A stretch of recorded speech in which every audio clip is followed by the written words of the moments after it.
Hello guys, welcome to lecture 2 of MMC. And आज मैं आपको दूसरा पार्ट बताने जा रहा हूँ एमएमसी का, that is repeating of structures, ROS. ये सबसे हॉट टॉपिक है बिकॉज यहीं से आपकी जो सप्लाई डिमांड्स मैं मेजर करके आपको लाइव स्ट्रीम पे दिखाता हूँ, retesting, reversal areas, rejection areas, गैपिज्म वगैरह का कॉन्सेप्ट, ये सारी की सारी चीजें रिपीटिंग ऑफ स्ट्रक्चर्स के अंदर आती हैं। तो आज मैं आपको इसके बारे में बताने जा रहा हूँ कि किस तरीके से आप इसको फाइंड आउट कर सकते हैं और कैसे आप स्ट्रक्चर्स को यूज कर सकते हैं अपने मूव्स को आने वाले टाइम में जनरेट करने के लिए, या फिर अपने एक पॉइंट पे जाके वहीं से मार्केट को रिवर्स या रीटेस्ट करने के लिए। ये सारा खेल ऑब्जर्वेशन का है। जितना ज्यादा आपकी आंखें मार्केट में उन स्ट्रक्चर्स को ऑब्जर्व करेंगे, उतना एक्यूरेट आपका रिजल्ट निकल के आएगा। देखो 100% एक्यूरेट नहीं हो सकते, ये तो आपको मानना ही पड़ेगा। वो तो मैं भी नहीं हूँ, ना मैं कभी होने वाला हूँ 100% एक्यूरेट। तो कह सकते हैं कि आप लेकिन अपने आपको 70 से 80% एक्यूरेट कर सकते हो। It is possible with supply demand की। जिस जगह से हम लोग मार्केट को रिवर्सल पाना चाहते हैं, वो मार्केट का रिवर्सल 80% चांस हमें दे सकता है। बाकी 100% तो कुछ भी ठीक नहीं है। तो बताता हूँ मैं आज आपको किस तरीके से इसको यूज करते हैं। सो गाइस, जो रिपीटिंग ऑफ स्ट्रक्चर्स होते हैं वो बेसिकली क्या करते हैं कि मार्केट जैसे बन जाती है, ठीक है, मार्केट जैसे बन जाती है तो उनके बीच में वो अपने आप को दोबारा से बनाने की कोशिश करते हैं। यानी कि ऐसा नहीं होता कि हम हमारे पास जो अभी रिपीट हो रहा है वो अभी है, वो शायद कल की डिमांड हो सकती है या कल की सप्लाई हो सकती है, वो शायद 2 दिन पहले की सप्लाई हो सकती है, 2 दिन पहले की डिमांड हो सकती है। तो ऐसा कुछ नहीं है कि हर चीज सेम होती है। बस हमें आइडेंटिफाई करना पड़ता है। सारा खेल ऑब्जर्वेशन का है, मैं आपको पहले ही बता चुका हूँ। जैसे कि मैं आपको दिखाऊं कि कोई भी एक कैंडल है आपके सामने, इस तरीके से एक कैंडल यहाँ बन रही है हैमर जैसी, और उसके बाद मार्केट थोड़ी सी फ्लोट करती है इस तरीके से, और उसके बाद एंड आने के बाद थोड़ी ऊपर जाती है और फिर यहाँ आके दोबारा से हैमर जैसी कैंडल टॉप पे बन जाती है और फिर से वहां से नीचे आ जाती है। ठीक है, ये क्या है? ये एक हैमर जैसी कैंडल यहाँ पर बनी हुई है। और जब भी मार्केट में ऊपर हैमर बनता है, मार्केट नीचे गिर जाती है। हैमर बनता है, मार्केट नीचे गिर जाती है। ओके, सो पहले आप समझो कि ये हैमर बनने के बाद भी मार्केट क्यों गिर रही है। ये तो मैं आपको ऑलरेडी बता चुका कि हैमर की कंडीशंस कैसी होनी चाहिए, हमें कैसे पता चलेगा कि हैमर कब उठाएगा मार्केट को या फिर कब गिराएगा मार्केट को। ये मैं आपको ऑलरेडी लेक्चर 1 में एक्सप्लेन कर चुका हूँ। लेकिन आपको ये पता होना चाहिए कि जो ये हैमर है, इसकी लाइन का मतलब क्या होता है। इट मीन्स यहाँ पर कोई चीज है जो एकदम से एब्जॉर्ब हुई है, और यहाँ पर कुछ चीज है जो एकदम से स्वैप हुई है। इट मीन्स कि हैमर बना तो है, लेकिन ये काम कर रहा है एक इन्वर्टेड हैमर है, शूटिंग स्टार की तरीके से। तो यहाँ पर एक बहुत इंपॉर्टेंट टर्म है जो सबसे ज्यादा आपको यूज होएगा और बार बार आपको पता लगेगा इसके बारे में, कि जो कैंडल की विक्स होती हैं या फिर कैंडल की शेडोज होती हैं, उनका बहुत इंपॉर्टेंस है मार्केट के ट्रेंड के रिपीट होने। यानी कि अगर हमें रिपीटेशन ऑफ स्ट्रक्चर्स को पढ़ना है तो हमें बेसिकली इनके विक्स और शेडोज के बारे में पता करना होगा। जिसकी जितनी अच्छी विक होगी, सिमिलर, जैसे कि इन दोनों हैमर की विक्स दोनों सिमिलर हैं, तो इनका वर्किंग क्राइटेरिया भी बिल्कुल सिमिलर होगा। तो इसलिए हम लोग इसके अंदर सबसे पहला टॉपिक मैं आपको रिपीटिंग ऑफ स्ट्रक्चर के अंदर बताऊंगा, जो कि बहुत रिलेटिवली है, दैट इज लिक्विडिटी। अभी लिक्विडिटी यहाँ पर क्या काम करती है? लिक्विडिटी से ही आपको पता लगेगा कि मार्केट में स्ट्रक्चर्स रिपीट होने वाले। ये बेसिकली वर्ड शो होता है कैंडलस्टिक की फॉर्म। तो अगर आपको रिपीटेशन समझना है तो आपको लिक्विडिटी को थोड़ा सा समझना पड़ेगा। लिक्विडिटी बेसिकली एक ऐसा कॉन्सेप्ट है जो डेफिनेशन के कॉन्सेप्ट से मैं पहले आपको बताना चाहूंगा कि क्या है, किस तरीके से काम करता है। सो जो लिक्विडिटी होता है, इसका मतलब होता है कि हम जब अपने एसेट्स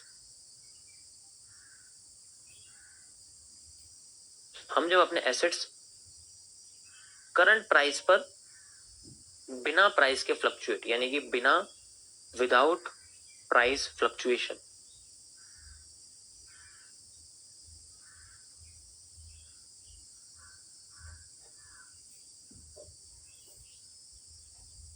मार्केट में जाके बेचते हैं और उसके जरिए हमें कैश मिलता है, जिसे हम लोग रेडी फॉरवर्ड कैश कहते हैं। यानी कि ये कैश सीधे हमारे बैंक अकाउंट में आ जाता है या फिर सीधे हमारे डीमैट अकाउंट में आ जाता है। चलिए, यानी कि ये हमारा हो जाता है। हम लोग अपने एसेट्स को बेच देते हैं उस एसेट्स के करंट प्राइस के बेसिस पर बिना उस प्राइस के फ्लक्चुएट करे हुए जब हम एसेट को बेचने जाते हैं तो वो जब कैश में कन्वर्ट हो जाता है, पैसों में कन्वर्ट हो जाता है, डॉलर में कन्वर्ट हो जाता है, येन में कन्वर्ट हो जाता है, तो उसमें प्राइस फ्लक्चुएट नहीं होना चाहिए उस एसेट्स का। जैसे आप सोना बेचने जा रहे हो या घर बेचने जा रहे हो, तो सोना बेचने जा रहे हो तो आपके सोना बेचने से सोने के प्राइस पे फर्क नहीं आना चाहिए ज्यादा। एसेट्स कई सारे हो सकते हैं, जैसे कि मैं आपको बताऊं कि एसेट्स आपका हो सकता है होम, घर आपका हो सकता है, ठीक है, कोई कंपनी के शेयर्स हो सकते हैं, कोई कमोडिटी हो सकती है जैसे कि सोना, चांदी, ओके। इसी तरीके से आपके एसेट्स हो सकते हैं। तो ये भी सारे जब बेचने जाते हैं तो यहाँ पर जब ये चीज होती है, यानी कि अगर मैं और सिंपल भाषा में आपको समझाऊं तो यहाँ पर जब हमारे सामने ये जो एसेट्स हैं, ये जो एसेट्स हैं ये हम लोग बेचने जाते हैं मार्केट के अंदर, ठीक है, और हम लोग इसके जरिए कैश लेते हैं, तो इस प्रोसेस को हम लोग बोलते हैं स्वैप करना, यानी कि स्वैपिंग, और इसको ही हम लोग बोलते हैं लिक्विडिटी स्वैप। इस कंडीशन में जो मार्केट में हमें कैंडल्स देखने को मिलती, उनके ऊपर शेडोज होती, मतलब ऊपर विक्स होती हैं और नीचे बॉडी होती।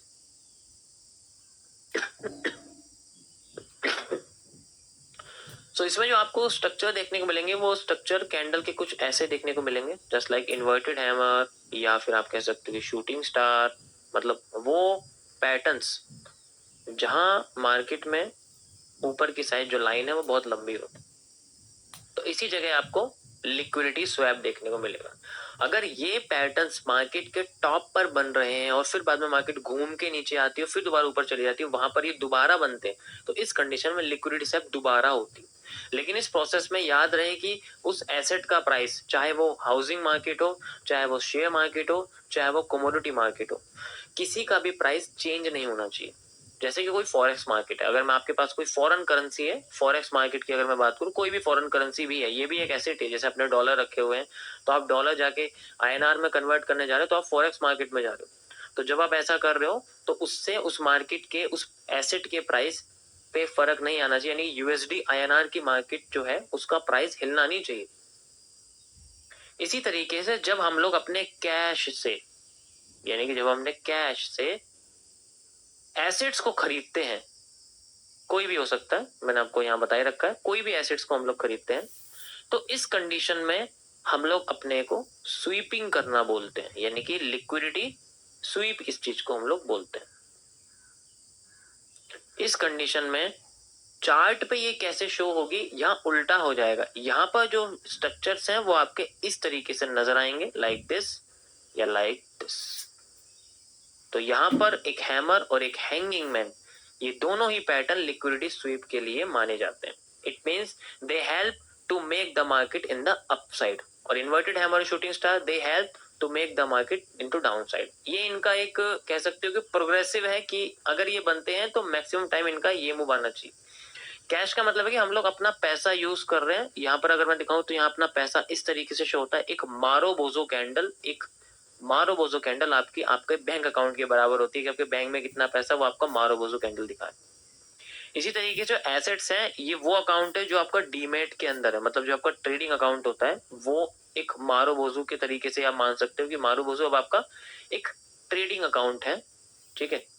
ये वाला मारोबोजो आपका बैंक अकाउंट है। तो जब आपने बैंक अकाउंट से ट्रांसफर करते हो कोई पैसे एसेट खरीदने के लिए डीमैट अकाउंट में, तो उस प्रोसेस को हम लोग स्वीपिंग करना बोलते हैं। और अगर हम एसेट्स का बेचने जाते हैं मार्केट में, यानी कि अपने डीमैट अकाउंट के या ट्रेडिंग अकाउंट में से जो हमारे एसेट्स हैं उनको बेचने जाते हैं और फिर बाद में हम लोग उसका कैश लेते हैं, तो यहाँ पर हमारे सामने जो स्ट्रक्चर है वो इस तरीके से दिखाई देते हैं। ये सारी की सारी चीजें लिक्विडिटी के अंदर आती हैं और यहीं से पता लगेगा कि हमें रिपीटेशन कैसे देखने को मिलेगा, ठीक है। अब अगर ये सारी चीजें बिना प्राइस के फ्लक्चुएट हुए होती हैं तो ये लिक्विडिटी है। लेकिन अगर ये सब करते वक्त, ऐसा करते वक्त, इसमें से कुछ भी अगर कर रहे हैं, लिक्विडिटी स्वीप कर रहे हैं या स्वैप कर रहे हैं, ऐसा करते वक्त अगर उस एसेट का प्राइस फ्लक्चुएट कर जाए, यानी कि हिल जाए, तो उस कंडीशन में वो लिक्विडिटी से कन्वर्ट होके इलिक्विडिटी बन जाती है। और ये मार्केट के मैनिपुलेशन के लिए माना जाता है। मार्केट मैनिपुलेशन इसी को बोलते हैं, यानी कि एक क्रैश, मार्केट का एक क्रैश। जैसे कि आप अगर इंडियन मार्केट देखोगे जून जुलाई की, यानी कि जून की इंडियन मार्केट देखोगे, जिस वक्त जून में 2024 में इलेक्शन के रिजल्ट आए थे, तो उस वक्त मार्केट अच्छा खासा चलते हुए एकदम से नीचे गिर गई थी और फिर अपने आप को रिकवर भी कर गई थी, दोबारा इसी कंडीशन में आने भी लग गई थी। तो ये जो इतना बड़ा सडन फॉल आता है, ये इसीलिए आता है कि कोई बहुत ज्यादा एसेट्स अपने मार्केट में बेच रहा है, कि बहुत बड़ी क्वांटिटी में स्वैप कर रहा है, इस वजह से उसका प्राइस फ्लक्चुएट कर जाता है और वो इलिक्विडिटी के अंदर आता है। इस चीज से बचने के लिए, अगर इस चीज से बचने के लिए उस एसेट पे बाहरी, मतलब अगर इस चीज से बचना है, इलिक्विडिटी से अगर बचना है, तो इसके लिए अगर कोई सेंटर बॉडी है, अगर कोई सेंट्रल बॉडी है जो इस चीज से बचने में हेल्प करती है, तो उस मार्केट को हम लोग सेंट्रलाइज्ड मार्केट कहते हैं। उस मार्केट को हम लोग सेंट्रल, और इलिक्विडिटी से बचने के लिए सेंट्रल बैंक जो होता है, सेंट्रल बैंक जो होता है, जैसे कि आरबीआई है हमारे देश का, इसी तरीके से हर देश का होता है, वो हेल्प करता है इस मैनिपुलेशन से बचने के लिए। तो ये क्या करते हैं, ये कई सारे स्टेप्स उठाते हैं, जैसे कि रेपो रेट को कम कर देना, यानी कि वो रेट, वो परसेंटेज जिससे सेंट्रल बैंक बाकी के कमर्शियल बैंक्स को लोन देता है। अगर वो लोन का परसेंटेज कम कर देगा तो दो लोग भागे चले आएंगे कॉमर्शियल बैंक में लोन लेने के लिए, क्योंकि कॉमर्शियल बैंक भी लोन कम कर देगा। अगर उन्हें ही कम पैसों में चीज मिलेगी तो वो आगे भी कम पैसों में देंगे, और अगर कम पैसों में आगे चीज मिलेगी तो हम जैसे लोग मार्केट में जाएंगे और जाके इन बैंकों से लोन लेंगे, और लोन लेने के बाद दोबारा से एसेट्स खरीदना शुरू करेंगे। जैसे हम लोग बड़ी तादाद में एसेट्स खरीदेंगे, उस एसेट का प्राइस धीरे धीरे करके अपने ओरिजिनल प्राइस पे चला जाएगा। इस प्रोसेस को हम लोग लिक्विडिटी रिस्क कहते हैं, यानी कि लिक्विडिटी के रिस्क को मैनेज करना, लिक्विडिटी को वापस लेके आ जाना। क्योंकि अगर कोई ज्यादा लिक्विड हो गया तो इस कंडीशन में देश का नुकसान हो जाता है। तो ये सब चीजें सेंट्रल बैंक करता है, और इस मार्केट को, इस तरह की मार्केट को जिसके अंदर इलिक्विडिटी को मेंटेन किया जा सकता है क्रैश या मैनिपुलेशन के लिए, इस मार्केट को हम लोग बोलते हैं सेंट्रलाइज्ड मार्केट। और अगर ऐसा ना हो, अगर ये इलिक्विडिटी हो और फिर इसको कोई मैनेज ना करे, तो उसमें अगर सेंट्रल बॉडी नहीं है, विदाउट सेंट्रल बॉडी अगर है,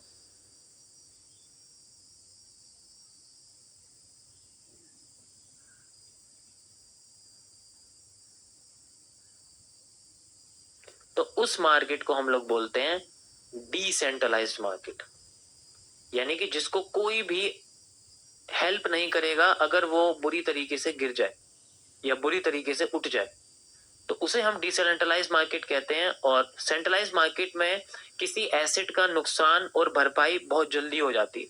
अगर उसको नुकसान हुआ तो उसकी भरपाई भी जल्दी हो जाएगी, और अगर उसकी भरपाई जल्दी हुई है तो उसका नुकसान भी थोड़ा ही होगा, ज्यादा नहीं होने वाला। तो इसलिए ऐसी मार्केट को सेंट्रलाइज मार्केट कहते हैं। जैसे कि किसी देश की स्टॉक मार्केट होती है, अगर वो बुरी तरीके से गिर जाए उसकी भरपाई भी हो जाती है। लेकिन जो डिसेंट्रलाइज मार्केट होती है, जैसे कि आपका क्रिप्टो मार्केट, जो ये एक डिसेंट्रलाइज मार्केट है। अगर मान लो बिटकॉइन $15,000 पे है, तो ये $15,000 पे रहेगा, ये 75 पे पहुंचेगा, तो ये सिर्फ बड़े बड़े इन्वेस्टर की वजह से पहुंच सकता है। इसमें किसी सेंट्रल बैंक का हाथ नहीं है। अब तो धीरे धीरे करके लोग इसमें इंटरेस्ट ले रहे हैं, कंट्रीज इंटरेस्ट है, लेकिन पहले ये आज भी ये डिसेंट्रलाइज है, पहले भी ये डिसेंट्रलाइज थी। तो अगर ये गिरती है तो इसमें सबका नुकसान है, और इसकी भरपाई होने में किसी को नहीं पता होता कि भरपाई होगी नहीं होगी, होती भी नहीं है। लेकिन सेंट्रल मार्केट में, सेंट्रलाइज मार्केट में भरपाई होती है, क्योंकि इनके पास सेंट्रल बैंक्स होते हैं, बड़े बड़े बैंक्स होते हैं, बड़े बड़े सपोर्ट्स होते हैं, इस वजह से। लेकिन इनके पास सिर्फ इन्वेस्टर्स होते हैं। अगर किसी इन्वेस्टर का मन है, वो ज्यादा पैसे लगाना चाहता है, तो ही इनका प्राइस इंक्रीज होगा, वरना तो इनमें प्राइस एक जैसा ही रहता है। सो गाइस, ये लिक्विडिटी है, इसको समझना बहुत जरूरी। इसके बेसिस पे आपको रिपीटिंग ऑफ स्ट्रक्चर्स के बारे में पता चलेगा। वापिस आते हैं हम लोग अपने रिपीटिंग ऑफ स्ट्रक्चर्स के कॉन्सेप्ट में, तो मैं आपको सबसे पहले एक सिंपल सप्लाई और डिमांड के बारे में बताना चाहूंगा, जिसको मेजर करने के लिए मैं एक स्पेशल लाइन का यूज करता हूं। पहले मैं आपको रिपीटिंग ऑफ स्ट्रक्चर यहां दिखा देता हूं।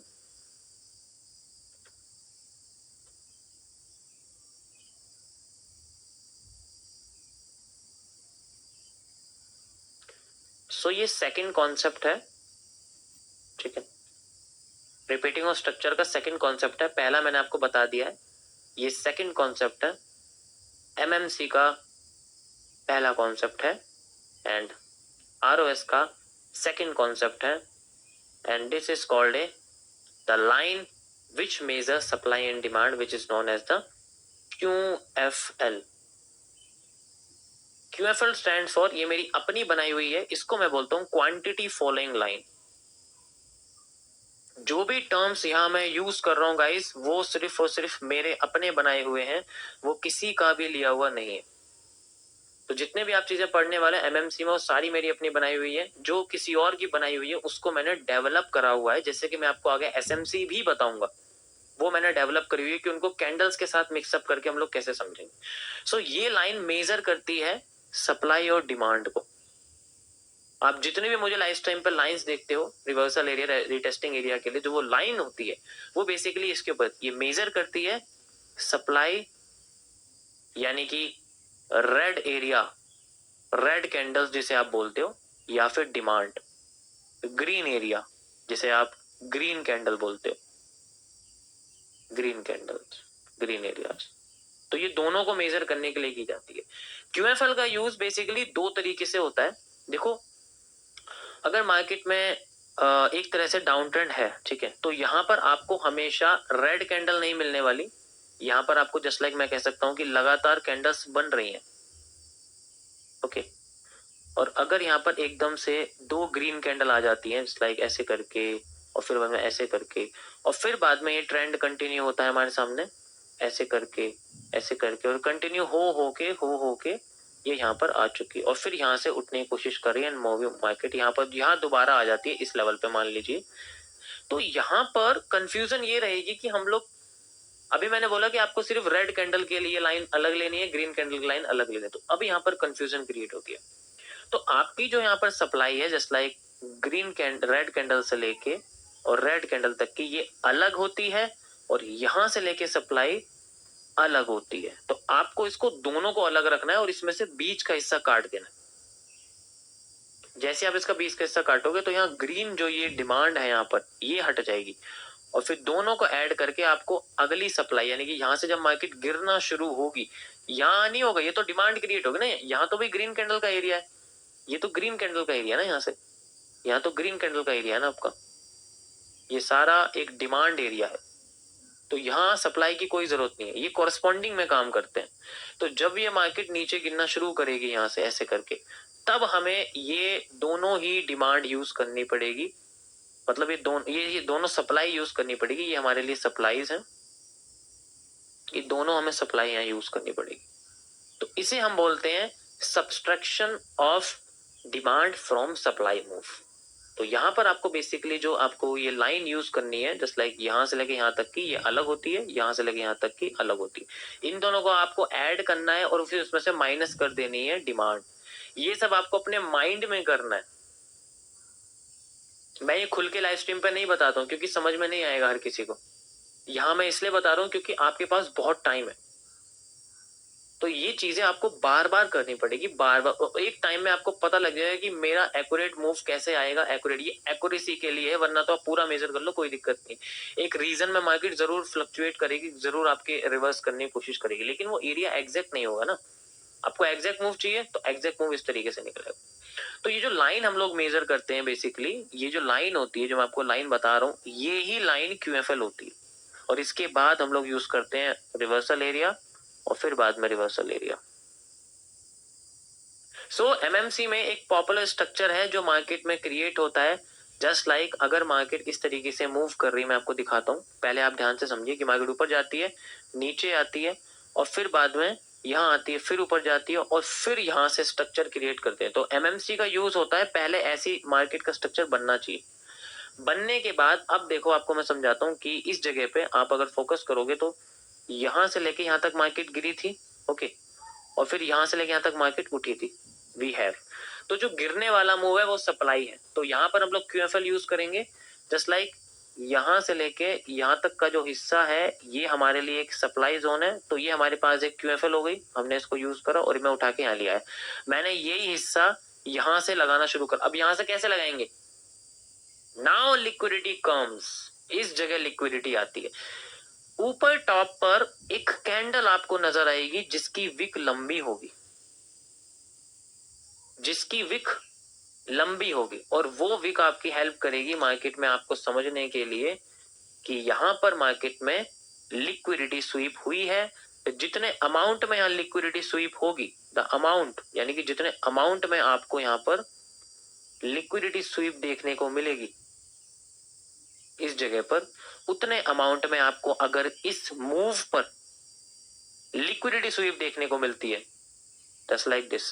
पैटर्न्स अलग हो सकते हैं, ठीक है, मैं ये नहीं कह रहा कि यहाँ पर आपको रेड कैंडल देखने को मिलेगी, आपको ग्रीन भी देखने को मिल सकती है, लेकिन उसकी जो लाइन का साइज है वो एग्जैक्ट उतना होना चाहिए, बराबर भी ना हो, थोड़ा बहुत फर्क हो सकता है, तब जाके जब इसकी अमाउंट, इसका जो लिक्विडिटी का अमाउंट है, लिक्विडिटी स्वैप का जो, सॉरी स्वैप का जो अमाउंट है, लिक्विडिटी स्वैप, देखो स्वैप और स्वैप में मेरी कंफ्यूजन हो सकती है, इसलिए थोड़ा बहुत आप अपनी साइड से मेज देख लेना, क्योंकि मैं स्वीप को कभी कभार स्वैप बोल देता हूँ इस वजह से। जब ये ऊपर मैच कर जाएगी, इसके लिए भी है कि अभी हमने क्या करा, सप्लाई साइड की क्यूएफएल क्रिएट करी है, अब हम डिमांड साइड का क्यूएफएल क्रिएट करते हैं, यानी कि यहां से लेके यहां तक का जो मूव हमने लिया है, जब ये कंप्लीट हो जाएगा यहाँ पर इस जगह, सो हमारे सामने उसी जगह पर सेम स्ट्रक्चर आने की प्रोबेबिलिटी बनने के 78% चांसेस होते हैं। और जब स्ट्रक्चर बनेगा तो अगली सप्लाई आएगी उसी क्यूएफएल के बराबर जितना हमने यहाँ लिया, तो ये जो क्यूएफएल आप देख रहे हो ये लौट के वापस यहाँ पर आ जाएगी, और इसी इन्वर्टेड हैमर से हमें देखने को मिलेगा शूटिंग स्टार से एक नेक्स्ट मूव, जो एग्जैक्ट तो नहीं लेकिन कुछ हद तक उस उतने ही जितना होगा, फिर मार्केट अपने आप को यहाँ से नीचे लेके आ जाएगी। और this is called the target of take profit, ऐसे टेक प्रॉफिट के टारगेट पता लगते हैं। तो ये हमारे सामने क्या हो जाएगी, एक QFL, that is how we measure supplies। तो सप्लाईज हम लोग मेजर कर सकते हैं रिपीटिंग ऑफ स्ट्रक्चर्स के जरिए, जिसके लिए आपको कैंडल्स को समझना बहुत इंपॉर्टेंट है। ये कैंडल्स को समझना आपके लिए बहुत इंपॉर्टेंट है, इनकी विक्स के बेसिस पर ही पता लगेगा कि मूव्स कहां से जनरेट होने वाला है। आई होप थोड़ा सा आपको समझ में आया होगा ये कॉन्सेप्ट, क्योंकि ये थोड़ा सा मुश्किल है, मैं आपको अभी चार्ट पे लेके चलता हूँ, वहां आपको थोड़ी क्लियरिटी हो जाएगी कि किस तरीके से आपको देखने को मिलेगा। जस्ट लाइक आप ये देखो, ये अभी गोल्ड का लाइव चार्ट चल रहा है, मतलब वैसे तो मार्केट बंद हो गई है, लेकिन आप समझ सकते हो कि किस तरीके से हमें देखने को मिलेगा। Got it. तो यहाँ पर आप देखो, मैं आपको दिखाता हूँ, सेम मूव आप देखने को मिलेगा कि आप ये शेडोज देख सकते हो, ये विक्स देख सकते हो, ये विक्स देख सकते हो, ये विक्स देख सकते हो, और बॉटम पे आप ये देख सकते हो, ये भी देख सकते हो, एंड ये भी देख सकते हो, ये सारी की सारी एक जैसे। ये भी देखोगे तो ये भी सेम ही है, ऐसा कुछ नहीं, ये वाली भी सेम ही है। अब आप समझ सकते हो कि मार्केट में किस तरीके से हमें मूव देखने मिलेगा, कि मार्केट में यहां से लेके यहां तक जो सेलिंग आई थी, मैं आपको दिखा देता हूं, this is called a QFL। यहां से लेके सेलिंग आई थी, वो अगली टॉप के बाद उतनी ही आपको देखने मिलेगी, एग्जैक्ट तो नहीं, मैंने क्या बोला, एग्जैक्ट नहीं मिलेगी, थोड़ा बहुत चेंज आ सकता है, वो आपको मैनेज करना पड़ेगा, थोड़ा बहुत चेंज आ सकता है। उसके बाद अगेन फिर हमने इसको मेजर करा, क्योंकि हमें हर बार एक ही नहीं यूज करनी, चेंज करते रहना। नेक्स्ट सप्लाई क्रिएट करी एंड देन नेक्स्ट सप्लाई यहाँ से यहाँ तक आ गई, आप देख सकते हैं। अब एग्जैक्ट आ गई है, एग्जैक्ट मार्केट यहाँ से यही हमारी वीक देखने को मिली। उसके बाद मार्केट में फिर इससे ज्यादा आ गई, यू कैन सी, इससे ज्यादा आ गई, तो इससे कॉल्ड है, ये अलग कॉन्सेप्ट है। आप ये समझो कि जहां तक अगर आ रही है तो बहुत अच्छी बात है, अगर उससे ज्यादा आ गई तो इसका मतलब है वो हमारे लिए, हमारी नहीं है, वो किसी और की। अब वो शायद सारी की सारी सप्लाईज को ऐड करके एक ब्रेकआउट क्रिएट कर रहा है। इसी तरीके से जो डिमांड है, यानी कि बाय साइड की QFL है, आप देख सकते हो, मैं आपको दिखाता हूँ यहाँ से, जब मार्केट उठ रही थी तो मार्केट यहाँ से लेके यहाँ तक उठ रही है, आप देख सकते हो, बीच में से रेड कैंडल आप माइनस कर सकते हो, और जस्ट लाइक हमने यूज करा इसको यहाँ से यहाँ तक, एंड वी कैन सी, देखो एग्जैक्ट इसी जगह पर मार्केट अपना रिवर्सल, यानी कि वही शेडो और विक हमें देखने को मिली है, और दोबारा हम इसको एग्जैक्ट यहाँ तक लगाते हैं, and we will see a move like this, यहाँ से यहाँ तक देखने को मिलता है। और देखो इस बार थोड़ी सी ज्यादा हो चुकी है, और ये ऊपर की साइड ज्यादा हो गई डिमांड, यानी हमें डिमांड ज्यादा चाहिए थी लेकिन हमें कम मिली। अब अगर हमें डिमांड कम मिली है तो सप्लाई